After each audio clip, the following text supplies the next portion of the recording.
When Prince Harry agreed to sit down with Jake Tapper on CNN, producers expected a thoughtful, perhaps even redemptive interview, a chance for the Duke of Sussex to reclaim some dignity after months of controversy. But within minutes of the cameras rolling, it was clear this wouldn't be a polite conversation. Harry's confidence verged on arrogance, Jake's patience on the edge of steel. By the time it was over, the studio would fall into stunned silence, and Harry would walk out of CNN's headquarters mid-broadcast. The CNN studio was unusually quiet that evening, the kind of silence that hums before something memorable happens. Jake Tapper reviewed his notes calmly, his expression unreadable. He'd interviewed generals, senators, and presidents, but tonight's guest was different. When Prince Harry entered the studio, the energy changed. Dressed in a tailored gray jacket and an open-collared white shirt, he greeted the crew with a polite but distant nod. There was confidence in his walk, or perhaps defiance disguised as confidence. Jake stood to shake his hand. "Harry, thank you for joining us tonight." "Pleasure," Harry replied smoothly, though his tone was more formal than warm. "Good to be here, I suppose." They took their seats across from each other. The opening music faded, the red light on the main camera blinked on, and the interview began. "Prince Harry," Jake said, his signature calm filling the room. "You've often said that living in America has given you a new sense of freedom. I'd like to start there. How is that freedom treating you?" Harry leaned back, a faint smirk playing on his lips. "Well, Jake, freedom's quite nice. Waking up without being told what to do by a 100-year-old institution tends to be refreshing." Jake smiled politely, as if expecting that tone. "So life in California suits you?" "It's paradise," Harry said with a shrug. "The air's cleaner, the press is marginally less hostile, though not by much, and people actually smile when you walk past them." "You miss the UK at all?" Jake asked lightly. Harry's expression sharpened. "I miss certain people, not the circus. The rest, I can live without." There it was, the first crack in the charm. Jake noticed it, but didn't press yet. "You've spoken about how stepping back from royal duties allowed you and your family to live a more authentic life," Jake continued. "How would you describe that authenticity now?" Harry crossed one leg over the other, the picture of control. "Authenticity," he repeated. "It's about not performing for anyone. I'm finally free to be who I am, not who the monarchy, the tabloids, or the world wants me to be." Jake tilted his head slightly. "That's an interesting statement. You've done several interviews, a documentary series, even a memoir, all about defining who you are in the public eye. Isn't that still a performance?" Harry's smirk faded. "You could say that," he replied slowly. "Or you could say I'm taking control of my own story for once. I think that's something most journalists wouldn't understand." Jake's eyes flickered with amusement. "You might be surprised what journalists understand." Harry leaned forward, the faintest edge in his voice. "Well, understanding and compassion aren't the same thing, are they?" "No," Jake replied evenly, "but facts and feelings are not either." The air in the studio tightened. Harry chuckled quietly, though it didn't sound genuine. "You're good at this, Jake.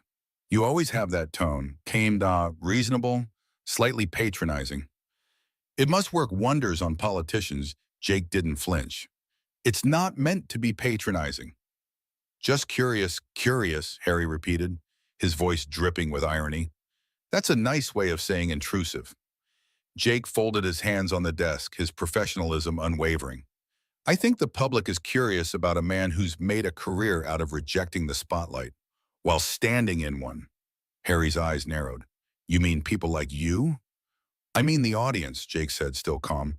"The same people who watched your Netflix special, read your book, and tuned in tonight to hear your side again."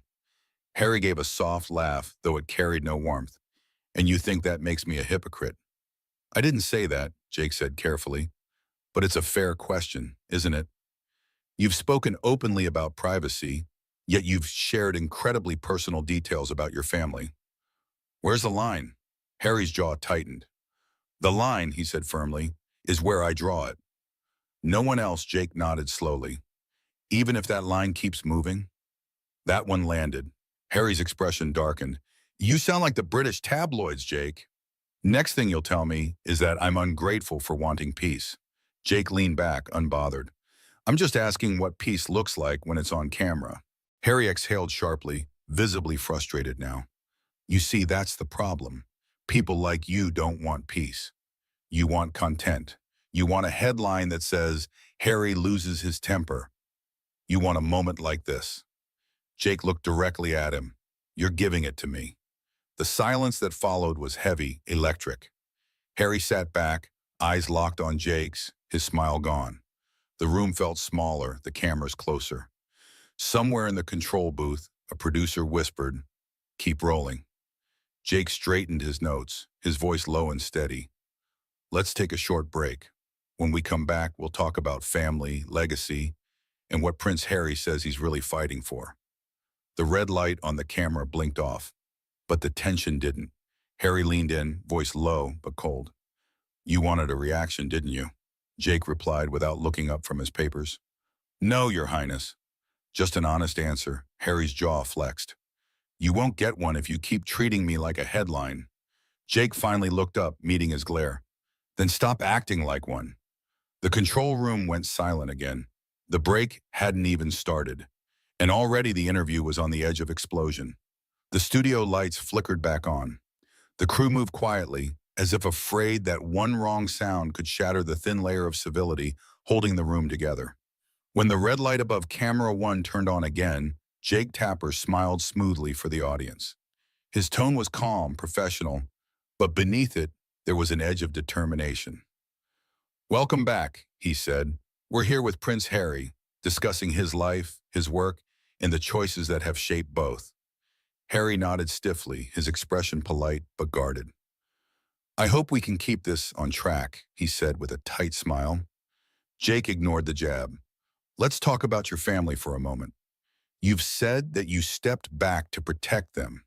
Do you feel that mission has been successful? Harry took a slow breath. My family's safety is my priority. Meghan and I are raising our children away from the chaos of the British media, away from the constant lies. In that sense, yeah, it's been successful.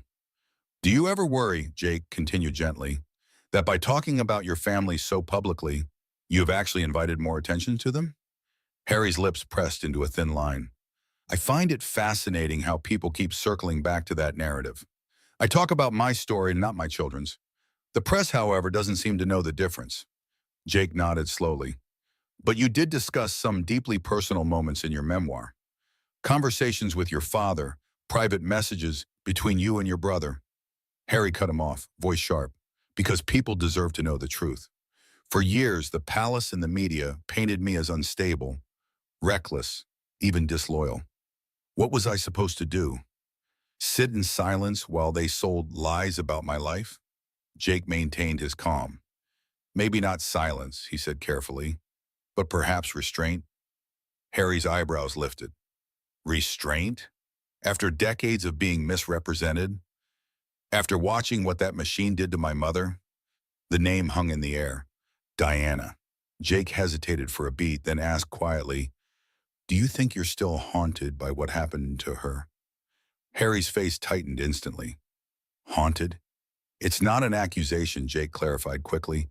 It's a question. You've often mentioned her in interviews. That sense of being pursued, misunderstood, trapped. Do you ever feel like you're reliving her story? For a moment, Harry didn't answer. His gaze drifted off, and something flickered behind his eyes. Pain, maybe, or anger. Then he smiled, the cold kind. That's quite the psychological analysis, Jake. I didn't realize CNN had turned into a therapy session. Jake didn't smile back. It's an honest question, Harry. Harry leaned forward slightly, his tone lowering. And it's an offensive one. You're implying that I'm broken because of what happened to my mother. You're reducing my entire life to her tragedy. Jake stayed composed. I'm not reducing anything. I'm asking whether that loss shapes how you see the world today. Harry's jaw clenched. It shaped the way I see hypocrisy, especially in the media. The same industry that killed her is now pretending to care about my well-being. Forgive me if I don't feel like playing along. Jake's calm cracked just slightly. With respect, Harry, you're not being hunted by paparazzi in Montecito. You're living in one of the most exclusive neighborhoods in the United States. You've chosen to remain in the public eye. Harry's voice turned cold. That's rich, coming from someone who makes a living off other people's lives. A low murmur rippled through the crew. Jake took a breath, clearly restraining himself. I think there's a difference between journalism and spectacle. Harry scoffed. Oh, spare me. You're all the same, whether it's the tabloids in London or the networks here. You want drama, you want a headline, and you'll poke until someone bleeds. Jake straightened his papers, his patience thinning. If you're suggesting that asking questions is provocation, then perhaps you shouldn't be sitting here. Harry's tone sharpened. Maybe I shouldn't be. But it's interesting, isn't it, how fast the American press shows its true colors when you don't play nice. The air was thick enough to cut. Jake leaned forward now, abandoning the polished TV host demeanor. Harry, you've spent years talking about the media, blaming it, fighting it, profiting from it. You've built an entire brand around rejecting attention while constantly demanding it. Isn't that, Harry interrupted, his voice rising, watch your words. Jake didn't flinch. Isn't that contradiction exactly what makes people question your sincerity? The silence was electric. Harry's breathing grew shallow. You think this is some sort of act? You think losing my home, my titles, my privacy, all of that was a publicity stunt? Jake met his glare evenly. I think you've turned pain into a platform. And maybe that's fine, and maybe that's even brave. But when you step into the spotlight, you don't get to pick which questions follow you there. For a few seconds, no one moved. The tension was so heavy that even the cameras seemed to hum louder. Harry's tone dropped, icy and measured. You're crossing a line, Jake. Jake's reply came softly but firmly. Or maybe I'm just the first person you've talked to who didn't bow. The crew froze. Harry leaned back in his chair, his expression unreadable now, a storm just beginning to form behind his eyes. You think you're clever, he muttered. Jake looked straight ahead. No, just doing my job. Harry gave a low, humorless laugh. You're going to regret that. Then we'll both have something to talk about next time, Jake said without missing a beat. But both of them knew there wouldn't be a next time. The interview break was seconds away, and yet the air felt like it could combust any moment. In the control booth, a producer whispered urgently, "Cut to break. Now." Before this explodes on air, the third segment of the CNN special began with a quiet tension that everyone in the studio could feel. The red recording light came back on, but the warmth from the beginning of the interview was gone. Jake Tapper sat with his hands folded neatly in front of him, posture unshakably professional.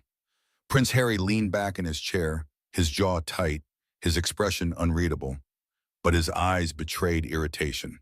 Jake started carefully, his tone calm but deliberate. Before the break, you spoke about media intrusion and your desire for peace. Let me ask you this. Do you think there's ever a point where that pursuit of peace becomes a pursuit of control? Harry gave a dry laugh, though there was no humor in it. Control, yay. Jake, I think I've earned the right to control my own life. After everything I've been through, that's not control. That's survival. Jake nodded. I understand that. But at the same time, your critics argue that you've used that same survival narrative as a brand, that it's no longer about peace, it's about staying relevant. Harry's expression turned icy. You mean the people who sit behind keyboards judging lives they don't understand? The same people who profit from my family's misery? Yes, I'm very concerned about their opinions. Jake remained steady. It's not about their opinions. It's about public perception.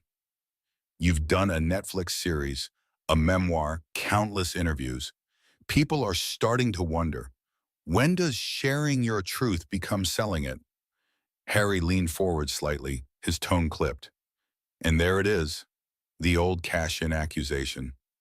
You journalists can't resist it, can you? You spend years twisting stories, and when someone finally tells their side, suddenly it's exploitation. I'm not accusing, Jake said calmly. I'm asking. Same thing, Harry shot back. For a long moment, the two men just stared at each other, neither blinking, neither backing down. Jake finally broke the silence. Let's talk about your brother, Prince William, he said gently. There were reports that tensions between you two have... Harry cut him off immediately. No, I'm not doing this. I'm only asking if... No, Harry said again, sharper this time. You don't get to sit here and turn this into another soap opera. My family issues are not your entertainment. Jake exhaled quietly. Harry, you've already spoken about those issues publicly. You wrote about them in detail. I wrote about my experience, Harry interrupted. That doesn't mean I owe you or anyone an update. Jake nodded slightly, but his voice carried a bit more weight now. Then help me understand. You've built an entire public identity around speaking your truth, but when someone asks you to elaborate, you call it intrusion. Isn't that a contradiction? Harry laughed under his breath, shaking his head. No, Jake. It's called setting boundaries, something your industry doesn't quite grasp. Jake leaned back, his patience visibly thinning. Boundaries work both ways, Harry.